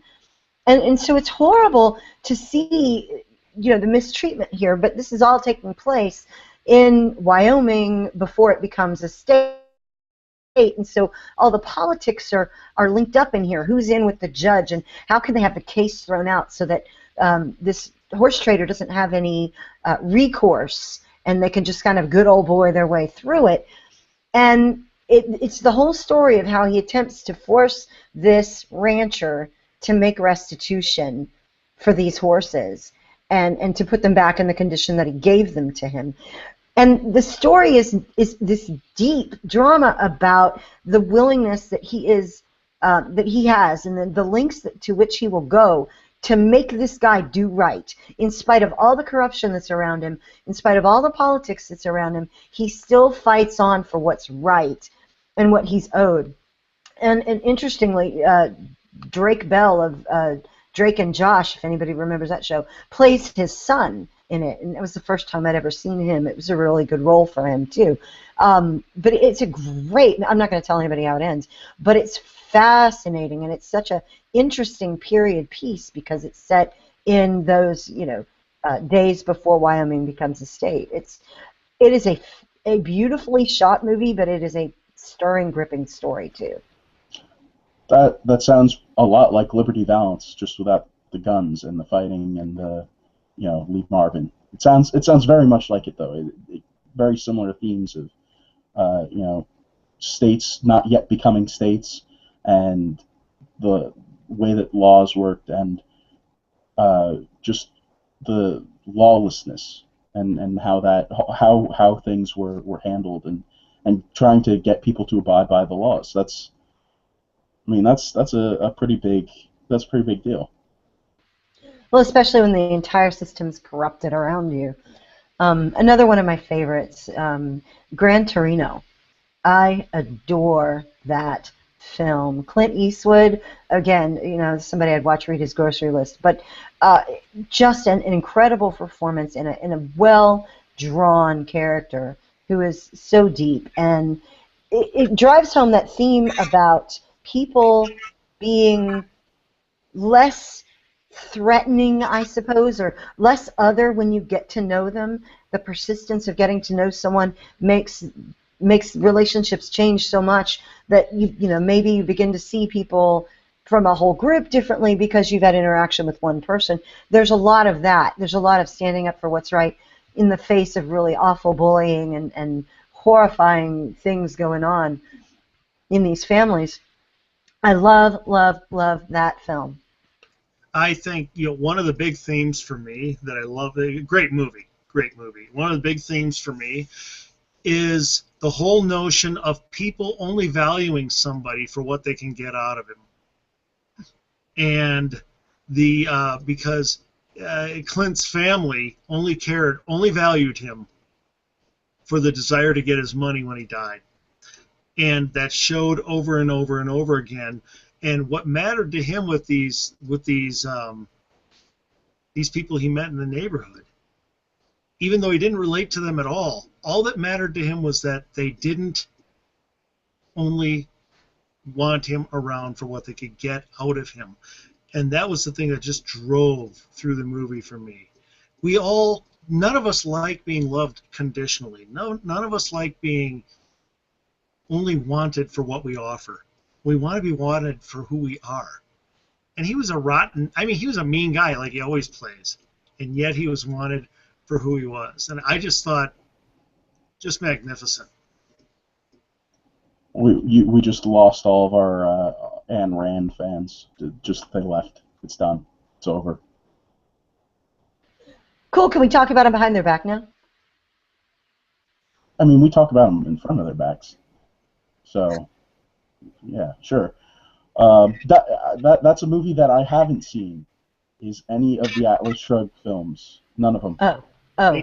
I thought you were going to say Gran Torino, and I was going to freak out. Oh no! I've seen Gran Torino, and Gran Torino's excellent. It's a movie that everybody should see at least once, and it's as you said, Clint Eastwood is a master. He's great. The way that political correctness sort of just instantly goes away. It disappears within the context of this film. Go ahead.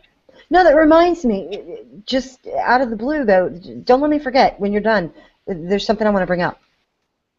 Somewhat similar feeling to a movie with a great central performance and, a guy but an even less sympathetic main character is As Good as It Gets with Jack Nicholson, who also becomes the really the hero. Love that one. It's so funny. Oh yeah, he also becomes the hero for the gay character played by Greg Kinnear, and for the just because, which is ironic because he hates gay people, but he hates all people, so he's very equal opportunity, and he's just incredibly troubled and almost with Tourette's, in that he cannot stop himself from yelling terrible things, and yet he becomes a sympathetic character and even a hero to those in the movie, which I just thought was really great. Fishy, you want to get back to that thought that you had? Oh, you were in the middle of something. No, I was just saying that political correctness in the context of the film, sort of the mutual respect between people, is something that's very prevalent in the film, in Gran Torino. And based on that respect, that mutual respect, some awful things are said, but they're not said in a way that's meant to be hurtful. A lot of the time, sometimes they are. I mean, it depends on the character and the timing, but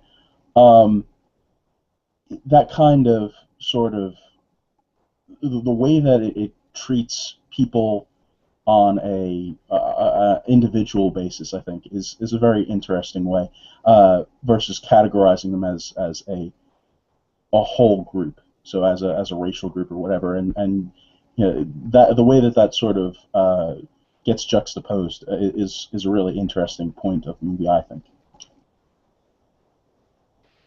Okay, well, the thing I was going to bring up, our friend R.J. Muller, who we've seen write a bunch of things at a website called Acculturated, has done some movie reviews. Not too long ago, he reviewed The Chef, which he was making so interesting to me that I really want to see that. So the first opportunity, I'm going to get that one. I'm just throwing that out there to remind people that he has written reviews and that they can check them at Acculturated because it's a great site.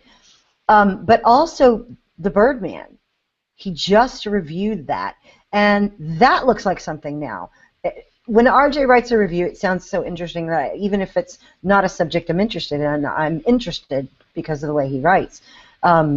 And so those two are on my to-see list, but if anybody gets to them first, I want to hear their opinion. Not that I don't trust RJ, I do, but I'd be very interested to contrast that with his opinion.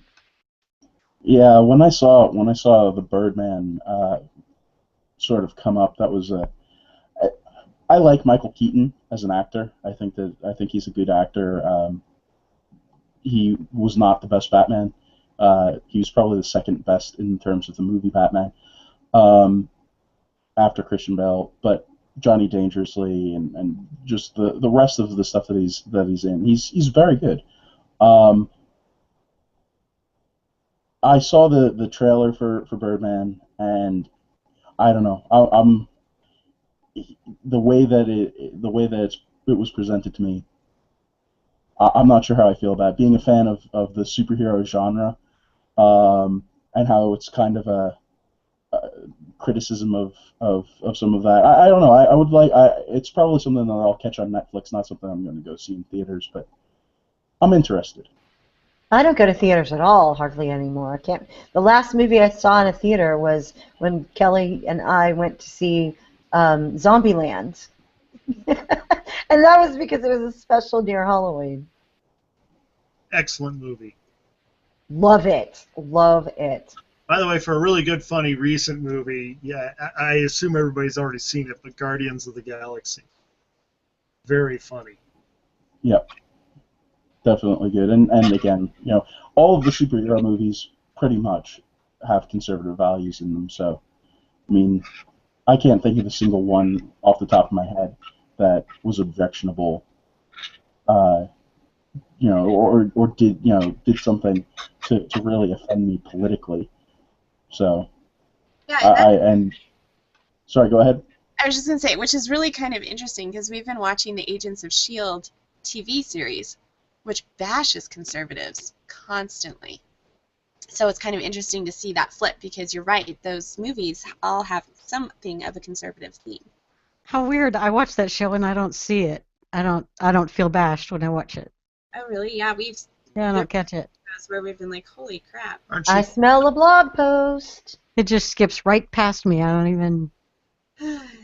I guess it's because I love all of the Marvel movies and I watch Agent of Shield and because Marvel has those superhero movies that also sometimes have Robert Downey Jr. in them, and he's pretty cool too. So, and Robert Downey Jr. as an actor, that's a success story. I mean, the guy has overcome a really bad past, very self-destructive past, and he's become a decent contributing member of society and a funny self-deprecating actor who does a lot of good work. I mean, that's awesome.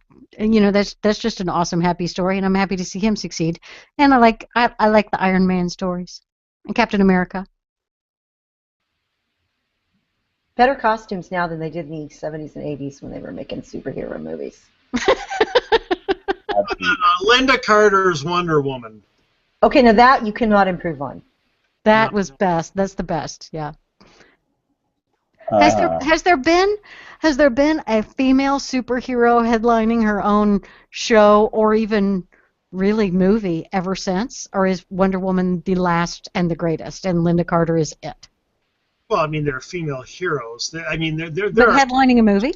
yeah, but they're more minor, you know. Oh well, there's been like the Laura Croft stuff. Okay, Croft is pretty much. Sorry, go ahead. sexism, movie sexism. Oh my God, let's do it right now. No, seriously, that's a good point. I would say the best female hero movies have to be the Alien series with Sigourney Weaver. Yep. Sure. Ripley. I will admit that when my youngest was in utero, her name was Ripley There you go. because, yeah, she was kicking like an alien. She was an alien. I think that's an interesting point about the sort of lack of female superheroes in Hollywood, and the fact that this is Hollywood we're talking about. Hollywood that gets into everybody else's business and yells at us for doing so much wrong.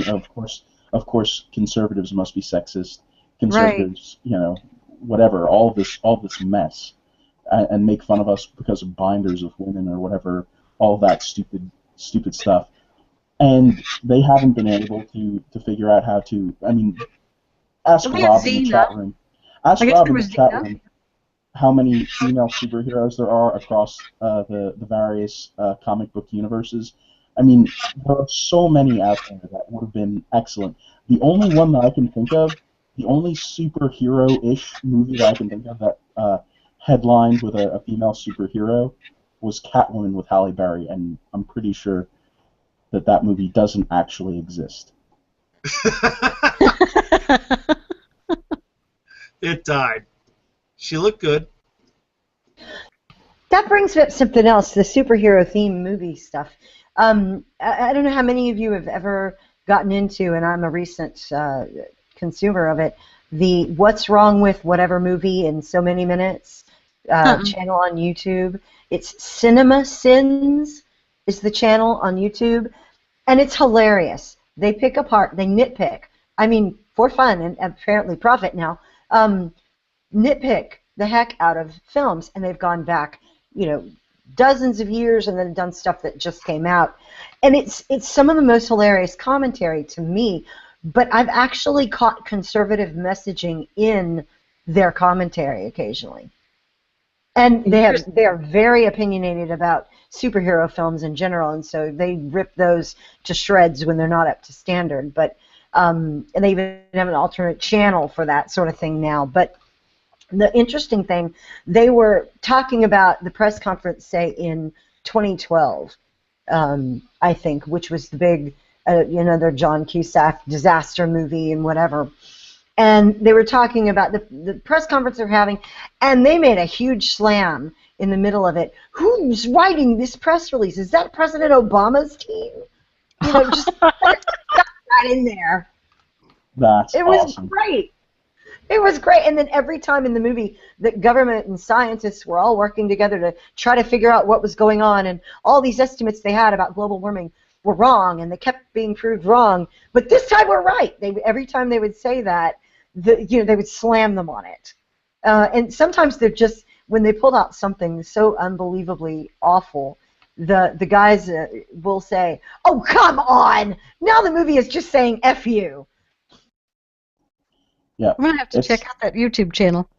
It's like Red Letter Media, the Plinkett reviews, except I would assume they're shorter.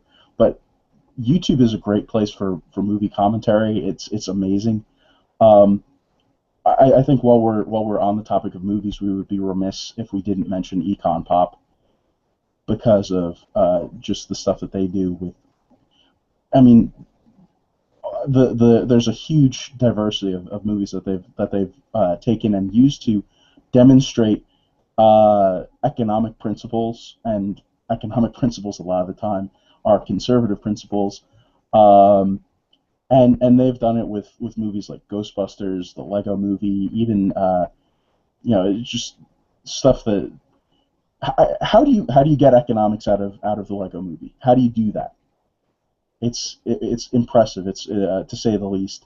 But the guys over at Emergent Order have, and Econ Stories, just man, they do a really great job. The same guys that came up with the Hayek versus Keynes raps, and Econ Pop. It's a great 7 minutes. I've never wasted 7 minutes watching Econ Pop. I can guarantee that.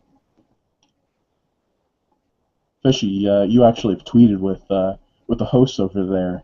I know, Andrew Heaton. He knows Heaton. I'm a fangirl.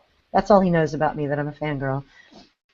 But every time they put out something, I tell them, how much I appreciate it. And they actually made me go watch the Lego Movie, which is something. I'm the Redbox kind of gal. If it's not at Redbox, I'm really not going to watch it unless it's on Netflix or something. I just don't enjoy dollars worth when I go. We lost you got to you do there. pop. We lost you there for a second there. No, sorry. I don't enjoy the in studio or in theater experience anymore, just because it's so dang expensive. So I'm a Redbox and Netflix scroll.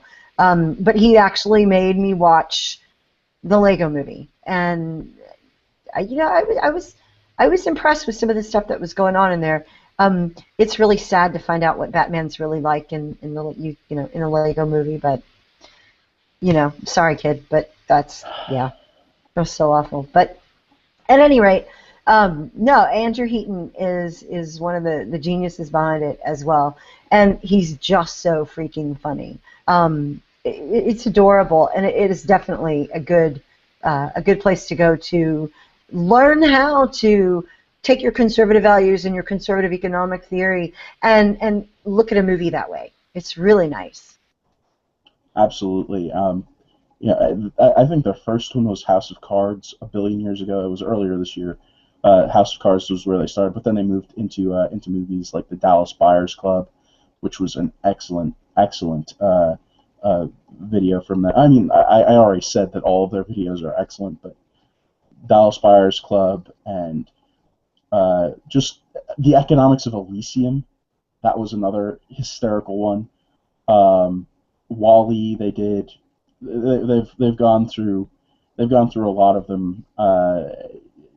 So just if you want to check out some really awesome content when it comes to economics and movies, the economics of Back to School. How do you get economics out of Back to School with Rodney Dangerfield, which is another excellent conservative movie, by the way, is Back to School with Rodney Dangerfield, which has everybody's favorite superhero in it before he was a superhero.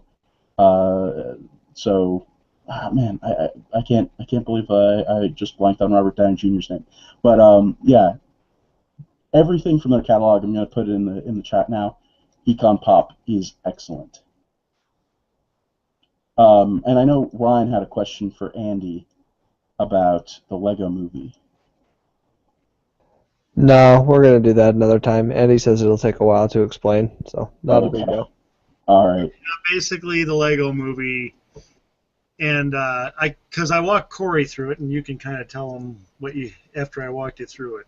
Yeah, I didn't pick up on it, the themes at all, and then afterwards Andy explained it, and I was like, oh, okay, that ruined it for me.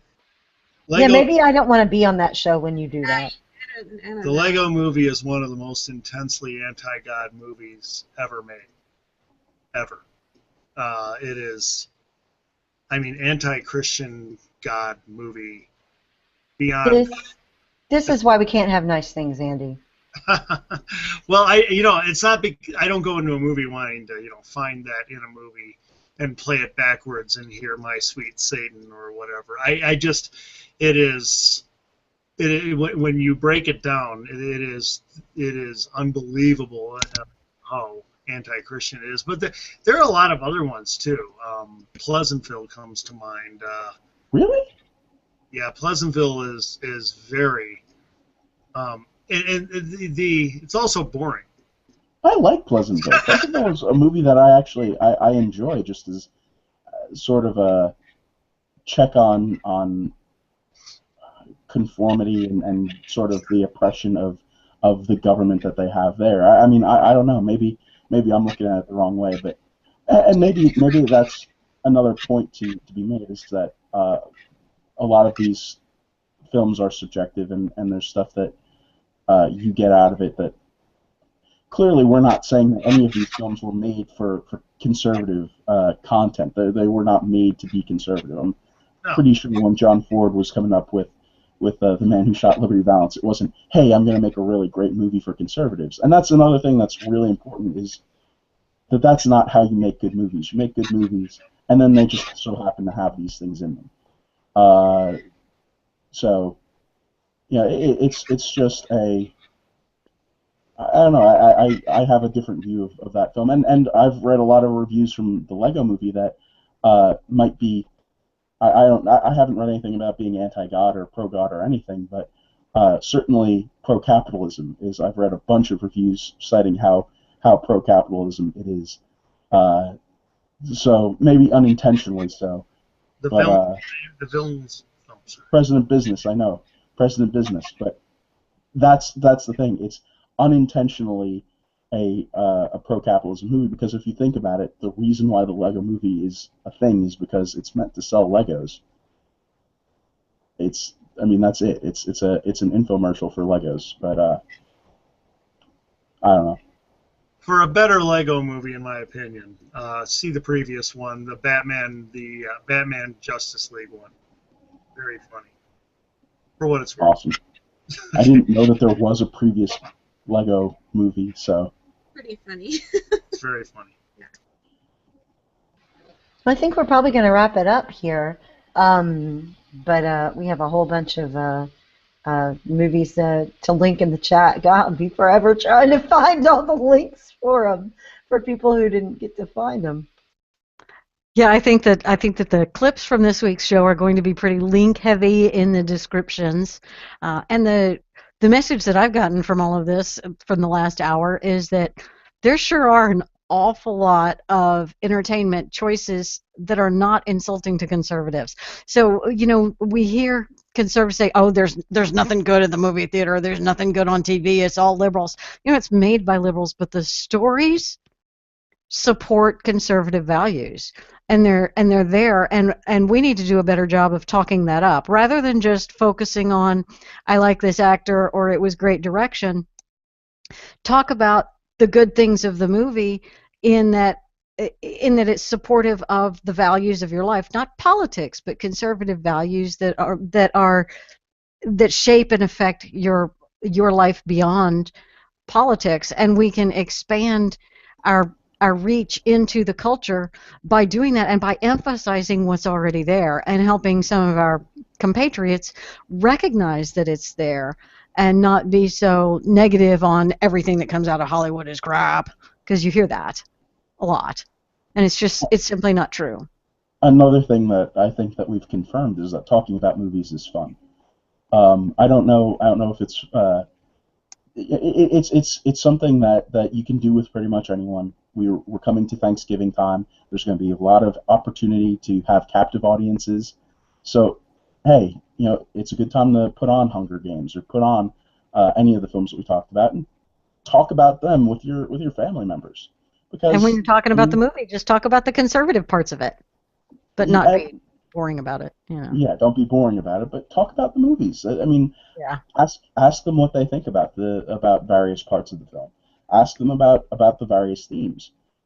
It's a great way to be non-threatening, not overtly political, and talk about good values and good themes and good things. So definitely Right. try. You're gonna watch the movie from a conservative standpoint, kind of trying to pull out the things that support your value system, and then you're going to ask them and have a conversation with them in a way to shape their perspective. You don't want to be a lecturer, because they're not there for a class in how to analyze a movie, but you just talk about the movie, but your perspective has been changed because instead of just watching the story, you're watching the story and picking out the conservative details, and so that's what you're going to talk to them about, which is how you talk about the movie in conservative language without being boring or pedantic or whatever the words are that I'm looking for that I'm not finding.